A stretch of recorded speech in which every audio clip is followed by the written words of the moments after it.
a country with over 1 billion people, thousands of years of history, and the world's spiciest food. But behind the saris, samosas, and sacred rivers is a military that's so vast, so capable, and so battle-ready, you'd think it was coded by a Marvel villain. This is not the India you think you know. Because while some countries flex with parades, India just silently upgrades, drills in 3 climate zones, and prepares for war across land, sea, air, space, and cyberspace, all at once.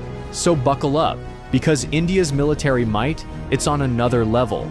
Let's talk geography, because India doesn't live in a quiet cul-de-sac. It's in the world's most intense neighborhood. To the north, you've got China, nuclear-armed, high-altitude, and constantly eyeballing mountain borders. To the west, Pakistan, with decades of tension and history that could fill its own Netflix series. To the east, jungle borders with Myanmar, insurgent hotspots, and some of the toughest terrain on Earth. And to the south, the Indian Ocean, where everyone from the US Navy to Chinese submarines likes to just hang out. In other words, India is surrounded by drama. But here's the twist. While most countries would freak out, India builds a defense force designed for permanent pressure.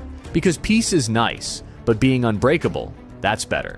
India's army isn't just big, it's seasoned. With over 1.2 million active personnel and hundreds of thousands in reserve, it's one of the largest standing armies on the planet.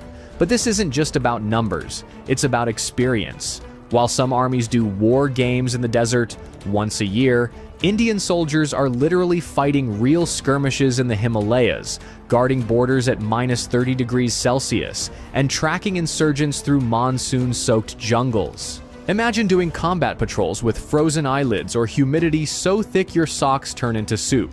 That's Tuesday in the Indian Army. And then we get to the elite units. Para-SF, India's special forces that train to jump into war zones from 30,000 feet up. They go behind enemy lines and vanish like a WhatsApp status. Ghatak platoons, the army's pointy end of the spear. First in, last out, always loud. RR, Rashtriya Rifles. Fighting counterinsurgency operations 24/7. Not hypothetical, not training. Real combat, real bullets, real stakes. And they're not just trained for ground warfare. They're trained for multi-front conflict, from urban environments to mountain peaks higher than most planes fly. You want gritty? India's army defines it. Now let's talk sky supremacy. The Indian Air Force, or IAF, doesn't mess around. With over 1,500 aircraft, it's one of the biggest and most versatile air forces in the world. And it flies everything